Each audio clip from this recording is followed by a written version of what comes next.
MCQ की तरफ चलते हैं, है ना। इस पेपर में 4 सिंगल करेक्ट थे, है ना, और 4 में से यदि देखा जाए तो यार देखो ये वाला जो सवाल है ये डुएबल था, ये होना चाहिए तुमसे। वैसे तो ये भी सवाल ज़्यादा टफ नहीं था, है ना, बट पेपर में देख सकते हैं कि यार थोड़ी सी कैलकुलेशन है, तो ये वाला मैं बोलूँगा कि ठीक है, ये ठीक मतलब मॉडरेट टाइप है। ये वाला जो क्वेश्चन इसमें केसेस ज़्यादा बनेंगे, थोड़े से बच्चे यहाँ कन्फ्यूज़ हो सकते हैं, है ना। बाकी जो है ये वाला भी सवाल जो है वो बनना चाहिए था ना, तो 4 में से 2 सवाल तो तुमसे बनने ही चाहिए थे। आगे अपन आते हैं इस वाले में, मल्टीपल चॉइस में। इस वाले क्वेश्चन में हमें क्या बोल रखा है यार, आइडेंटिटी मैट्रिक्स गिवन है, P हमें एक मैट्रिक्स गिवन है, Q हमें मैट्रिक्स गिवन है, for some non zero real number x y z for which there is 2x2 matrix R with all real entries being non zero real numbers. सही है, R की सारी जो entry है वो नॉन जीरो रियल नंबर है, और हमें बोल रखा है QR इक्वल्स टू RP, तो हमें इनके बारे में पूछा है। तो यार QR इक्वल्स टू यदि RP है तो क्या मैं ऐसे बोल दूं Q का डिटरमिनेंट इनटू R, मैंने दोनों साइड डिटरमिनेंट ले लिया ना, तो R का डिटरमिनेंट इनटू P का डिटरमिनेंट। तो यहाँ से 2 केसेज आ गए। केस फर्स्ट क्या आ गया कि R का डिटरमिनेंट जो वो 0 हो सकता है। दूसरा केस क्या आएगा कि डिटरमिनेंट ऑफ P जो होगा किसके बराबर होगा, डिटरमिनेंट ऑफ Q के बराबर होगा।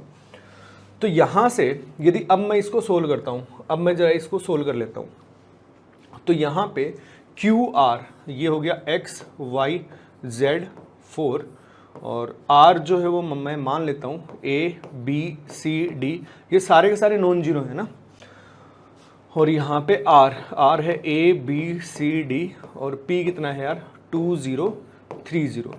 तो यहाँ से यदि मैं इसको मल्टीप्लाई करूँ तो ये कितना आ गया AX प्लस YC, मैं इनको मल्टीप्लाई कर रहा हूँ ना,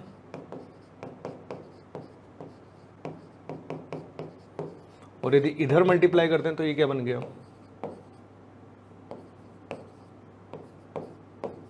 ये आ गया। अब यदि सारी वैल्यू बराबर है तो देखो मैं क्या कर रहा हूँ, इसको और इसको बराबर कर दिया मैंने, तो ZA की वैल्यू कितनी आ जाएगी -2C, और जब मैं इसको और इसको बराबर करूँगा तो BZ की वैल्यू कितनी आ जाएगी यार, BZ आ जाएगा हमारे पास -D। सही है, अब मैं दोनों को डिवाइड कर देता हूँ, है ना, दोनों को डिवाइड कर देता हूँ, क्योंकि हमें Z जो है वो नॉन जीरो नंबर दे रखा है ना, तो दोनों को यदि मैंने डिवाइड कर दिया तो A/B जो है वो कितना आ गया 2C/D के बराबर। इसका मतलब AD माइनस 2BC जो है वो कितना आ रहा है, 0 आ रहा है। AD माइनस 2BC जो है वो कितना आ गया, 0 आ गया। तो अब देखो यार, यदि मैं R के डिटरमिनेंट के बारे में बात करूं, R का डिटरमिनेंट वो अपने पास कितना है, AD माइनस BC है। R का डिटरमिनेंट जो हो AD माइनस BC है। यहाँ से हमें ये पता लगा AD माइनस 2BC जो 0 है, तो AD माइनस BC की वैल्यू मैं यहाँ से B इंटू सी लिख सकता हूँ। AD माइनस B इंटू सी की वैल्यू B इंटू सी है, और हमें बोल रखा है कि R की सारी जो एंट्री है वो नॉन जीरो है। R की सारी एंट्री यदि नॉन जीरो है तो पक्का डिटरमिनेंट ऑफ R जो हो नॉन जीरो ही होगा, और डिटरमिनेंट ऑफ R यदि नॉन जीरो आ गया तो ये वाला तो केस गया। इसका मतलब डिटरमिनेंट ऑफ P जो है वो डिटरमिनेंट ऑफ Q के बराबर है। तो हमें यहाँ से इतनी इन्फॉर्मेशन से हमें ये पता लगा कि यार डिटरमिनेंट ऑफ R जो है, डिटरमिनेंट ऑफ R जो है वो नॉट इक्वल टू 0 है, मतलब R अपना इन्वर्टिबल मैट्रिक्स है।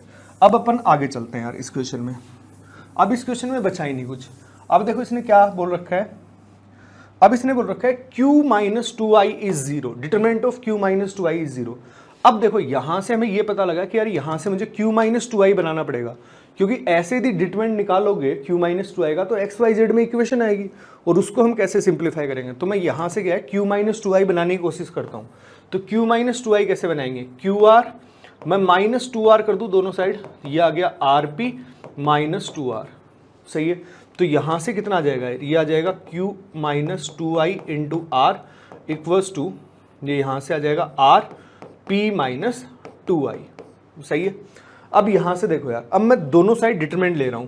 यदि मैं दोनों साइड डिटरमिनेंट लूंगा तो Q माइनस 2i का जो डिटरमिनेंट है वो P माइनस 2i के डिटरमिनेंट के बराबर आ जाएगा, क्योंकि डिटरमिनेंट ऑफ R में प्रूव कर चुका हूं कि नॉन जीरो है, तो वो कैंसिल आउट हो जाएगा।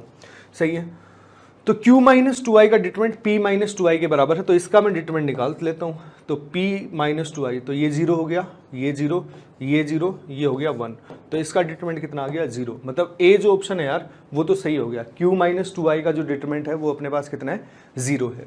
ऐसे ही देखो q माइनस 6i चाहिए अपने को, तो q माइनस 6i करने के लिए मैं क्या करूंगा, यहाँ पे 6i बनाना है, तो qr में से मैं 6r घटा दूं, तो ये आ गया rp माइनस 6r, सही है। तो यहाँ पे आ जाएगा 6 माइनस qi का जो डिटरमिनेंट है वो किसके बराबर आ जाएगा, r माइनस 6i के, क्योंकि वैसे ही r का जो डिटरमिनेंट हो तो कैंसिल आउट हो जाएगा, सही है। तो r माइनस 6i का डिटरमिनेंट निकाल लेता हूँ मैं, तो -6 करूँगा तो -4 0 0 -3, तो ये आ जाएगा 12। तो ये भी ऑप्शन सही हो गया, बी वाला ऑप्शन भी सही हो गया। ऐसे ही हमें क्या बोला है, determinant of q minus 3i, तो सेम प्रॉपर्टी से मैं बोल सकता हूँ कि determinant of q minus 3i है वो determinant of r minus, sorry क्या कर दिया यार, ये p था ना यार अपना, p माइनस 3i के बराबर होगा, p माइनस 3i। तो p माइनस 3i कैलकुलेट कर लेता हूँ, p minus 3i, p minus 3i जो है वो 15, एक minute, p minus 3i calculate करता हूँ, ये कितना हो गया, -1 0 0 और ये भी 0, तो ये डिटरमिनेंट कितना आएगा 0, मतलब ये जो सी ऑप्शन है वो यार नॉट करेक्ट आ गया, q माइनस 3i का जो डिटरमिनेंट है वो 0 है, सही है। अब हमें क्या पूछा है यार, y इंटू जेड पूछा है ना, तो इसका भी निकालते हैं। y इंटू जेड में अब हमें ये समझ में आया कि यार q हमें लेना पड़ेगा, y इंटू जेड कब बनेगा, जब मैं q का डिटरमिनेंट कैलकुलेट करूंगा, और q का डिटरमिनेंट कैलकुलेट करने के लिए बेहद ही सिंपल चीज़ हमें गिवन है कि यार ये दोनों वैल्यू तो हमने निकाली रखी है, और q माइनस 3i का भी डिटरमिनेंट हमने निकाल लिया। तो जैसे हमें बोल रखा है कि यार q माइनस 2i का जो डिटरमिनेंट है ना वो 0 आएगा, है ना, हमें पता है। तो q माइनस 2i का डिटरमिनेंट हमें पता था यार p माइनस 2i के बराबर आ रहा था, सही है ना। तो q माइनस 2i है, तो p माइनस 2i तो मैं काम में लूंगा क्योंकि मुझे x y में इक्वेशन चाहिए, तो ये कितना आ गया, x माइनस 2 y z और 2, इसका डिटरमिनेंट कितना गिवन है 0, तो ये कितना आ जाएगा 2 times x minus 2 minus Y Z, इसकी वैल्यू कितनी गिवन है 0।